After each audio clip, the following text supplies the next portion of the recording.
दोस्तों, आज की कहानी है झगड़ा। माँ तुम्हारी इन्हीं हरकतों की वजह से भैया भाभी तुम्हें छोड़कर चले गए और तुम उन्हें उल्टा दोषी ठहराती हो।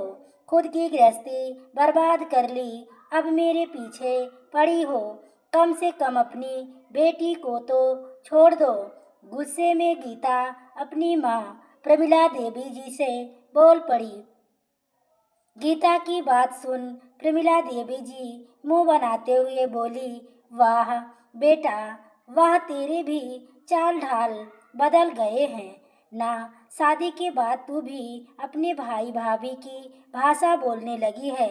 माँ, मैं भाई की भाषा नहीं बोल रही, सच्चाई बोल रही हूँ। और वैसे भी आपको क्या फर्क पड़ता है मेरे ससुराल में क्या हो रहा है, क्या नहीं हो रहा है। मैं आपसे कहने तो नहीं आ रही ना, मुझे कोई दुख तो नहीं है ना। यह मेरे घर का मैटर है, मैं संभाल लूंगी। अगर आपको कोई काम नहीं है तो बताओ, नहीं तो मैं फ्री होकर आपसे बाद में बात करती हूँ। कहते हुए गीता ने फोन काट दिया। आज पहली बार गीता अपनी माँ प्रमिला देवी पर इतना ज़्यादा चिल्लाई थी। बेटी के मुंह से अपने लिए ऐसी बातें सुनकर प्रमिला देवी जी को बहुत बुरा लग रहा था। ना बेटा उनका सुन रहा था, ना बेटी सुन रही थी। पति पहले से नहीं थे, बिल्कुल अकेली पड़ गई थी प्रमिला देवी जी।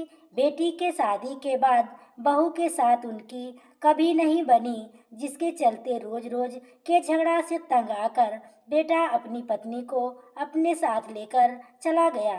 बस अब एक गीता ही बची थी प्रमिला देवी जी के लिए, जो अपनी माँ से बातें कर लेती, उनका हालचाल पूछ लेती थी।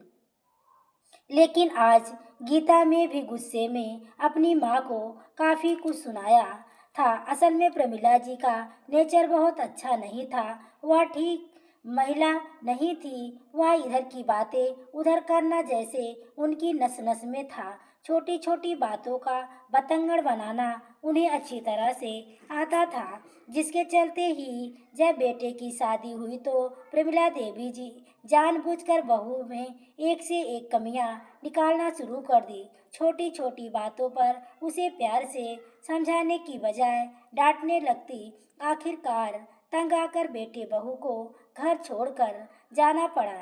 अब तो बहू नहीं, बेटी ही सही, अब प्रमिला देवी बेटी के ससुराल में भी दखल अंदाजी करना शुरू कर दी।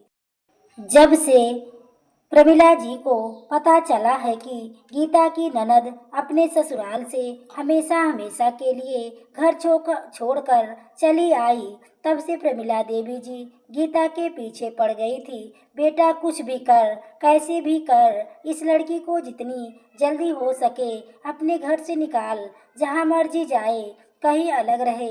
तेरे सर पे रहेगी तो पूरी जिंदगी भर के लिए बोझ बन जाएगी। माँ की बातें सुनकर गीता भी परेशान हो जाती। माँ, या तुम कैसी बातें कर रही हो? दीदी पहले से ही दुखी, ऊपर से तुम चाहती हो कि मैं उन्हें घर से निकाल दूँ। कहाँ जाएंगी वह? अरे बेटा, जहाँ मर्जी जाए, तुझे क्या करना? तू तो बस अपनी गृहस्थी देख, जिंदगी भर उसकी नौकर बन के रहेगी क्या? प्रमिला देवी जी की बातें सुन उन्हें समझाते हुए गीता कहती है, माया, घर मेरा नहीं है, मेरे सास ससुर का है और दीदी उनकी बेटी है, उनकी मर्जी, वह अपनी बेटी के साथ क्या करेंगे, मैं उनसे कुछ नहीं बोलने वाली। और प्लीज अब आप हमारे बारे में दोबारा हमसे बात मत करना। गीता अपनी माँ की बातें सुनकर चिढ़ के रह जाती। आखिर माँ थी, कितना बोले क्या बोले, इसलिए बेचारी खुद ही शांत हो जाती। लेकिन इधर प्रमिला देवी जी को तो जैसे अब बेचैनी हो गई थी, उन्हें ही चैन ही नहीं मिलने वाला था। ऐसा लग रहा था जैसे उन्हें मसाला मिल गया था। जब तक इस समस्या का समाधान नहीं कर लेती, तब तक उनका खाना पीना मुश्किल हो गया था। जब बेटी ने उनकी बात मानने से इनकार कर दिया तो 10 दिन बाद अचानक ही प्रमिला देवी जी गीता के ससुराल पहुंच गई। माँ को अचानक देख गीता हैरान थी। माँ, तुम क्या हुआ? सब तो ठीक है ना? कुछ काम था तो मुझे बता दी होती, मैं आ जाती। नहीं बेटा, बहुत दिन हो गया था तुझे देखे हुए, तो सोचा चल के एक बार तुमसे मिल लेती हूँ। अब भाई तो है नहीं, ना ही बाप है, तो तुझे मुझे ही तो आना पड़ेगा ना। कोई बात नहीं बहन जी, बिल्कुल सही किया आपने, यह भी तो आपका ही घर है। तभी पीछे से गीता की सास मुस्कुराते हुए प्रमिला जी से को अंदर बुलाती हैं। प्रमिला देवी जी की खूब सेवा होती है। पूरा परिवार ही हॉल में इकट्ठा हो जाता है। सब प्यार से प्रमिला देवी जी से बातें करते हैं। सबके चेहरे पर प्रमिला देवी जी को आने की खुशी दिखाई दे रही थी, लेकिन गीता के मन में कहीं न कहीं एक डर था कि माँ ऐसे तो आ नहीं सकती, जरूर कुछ बात है। उसने एक दो बार अकेले में माँ से पूछा भी, माँ सच सच बताओ, कुछ बात है तुम्हारे मन में, कुछ चल रहा है तो क्या? अरे नहीं बेटा, सच में मैं तुमसे मिलने आई हूँ। अब क्या मैं तुमसे मिल भी नहीं सकती? प्रमिला देवी जी की बातें सुन गीता थोड़ी तो राहत की सांस लेती है। गीता का पूरा परिवार प्रमिला देवी जी के साथ हॉल में बैठकर बातें कर रहे थे। गीता के सास ससुर, पति और उसकी ननद के चेहरे पर उदासी तो थी। गीता वहीं पास में किचन में खड़ी होकर खाना बना रही थी कि बातों ही बातों में अचानक प्रमिला देवी जी ने गीता की ननद से कहा, बेटा इस बार बड़ा लंबा हो गया, तुम्हारा मायके में ससुराल में सब ठीक तो है ना? प्रमिला देवी जी के मुंह से इतना सुनते ही सब लोगों ने चुप्पी लगा ली। पूरा सन्नाटा छा गया हाल में। अभी जो हाल में इतनी हंसी मजाक लोगों की बातों से गुजर रहा था, ऐसा लगा जैसे वहाँ पर है ही नहीं। माँ की बातें सुन किचन में काम करते हुए गीता के कान खड़े हो गए। अब वह समझ गई अपनी माँ को यहाँ आने का कारण, जिसका डर था वही हुआ। भागते हुए वह हॉल में गई। सबको साथ देखकर, सबका उतरा चेहरा देख गीता को अपनी माँ के ऊपर बहुत गुस्सा आया था। इसलिए बातों को बनाते हुए जैसे ही कुछ बोलना चाहा, गीता की सास ने कहा, बहन जी अब आपसे क्या छुपाना, आप तो घर की हैं। असल में मेरी बेटी के ससुराल में इंसान के नाम पर जानवर रहते हैं। आए दिन घर में लड़ाई झगड़ा मारपीट होता ही रहता है। अब बात लड़ाई झगड़े पर थी, तब तक तो हमने भी अपनी बेटी को समझाया कि हर घर में लड़ाई झगड़े होते रहते हैं, लेकिन अब तो बात बहुत ज़्यादा आगे बढ़ गई थी। अपनी माँ के कहने पर दामाद जी बार बार बेटी के ऊपर हाथ उठाते थे। इस बार तो उन्होंने बहुत बुरी तरह से मेरी बेटी को पीटा था। इसलिए हमने भी फैसला कर लिया कि अभी कोई बाल बाका नहीं है। हम ऐसे घर में अपनी बेटी को भेजकर उसकी जिंदगी बर्बाद नहीं कर सकते। ऐसे राक्षसों के साथ उनके घर में रहने से अच्छा है मेरी बेटी पूरी जिंदगी अकेले रहे। इतना बड़ा मायका है, इतना बड़ा उसका परिवार है, हम देख लेंगे अपनी बेटी को। धीरे धीरे समय के साथ साथ कहीं ना कहीं वह भी सेट हो जाएगी। फिलहाल तो हम उस घर में अपनी बेटी को नहीं भेजेंगे। लगभग एक फैसला सुनाते हुए बोल पड़ी गीता की सास। गीता की सास की बातें सुन प्रमिला देवी जी के चेहरे के भाव बदलने लगे। मन ही मन सोचने लगे कि क्या करे, अगर उनकी बेटी यहीं रह गई तो मेरी बेटी के लिए बड़ा क्लेश हो जाएगा, उसकी जिंदगी बर्बाद हो जाएगी। सास ननद की सेवा करते करते यहीं नहीं मुझे ही कुछ करना पड़ेगा। खुद से बात करने के बाद आखिरकार प्रमिला देवी जी बोल पड़ी, अरे बहन जी, आजकल जमाना बहुत आगे निकल गया है। छोटी छोटी बातों पर इतना बड़ा फैसला लेना ठीक नहीं है। और रही बात मारपीट की, तो आजकल 10 में से 9 घर में ऐसा ही होता है। यह तो आम बात हो गई है। अब अगर ऐसे लड़ाई झगड़ा में बेटियां घर छोड़ने लगे तो पूरी जिंदगी ऐसे ही निकल जाएगी।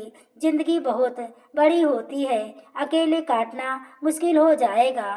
थोड़ा तो बर्दाश्त करना ही पड़ेगा ना। अब बात पर रिश्ता खत्म करना ठीक नहीं है। कुछ सोचिए। प्रमिला देवी जी की बातें सुन गीता ने देखा कि सबके चेहरे पर कठोरता आ गई थी। किसी को भी प्रमिला देवी जी की बातें पसंद नहीं आई थी।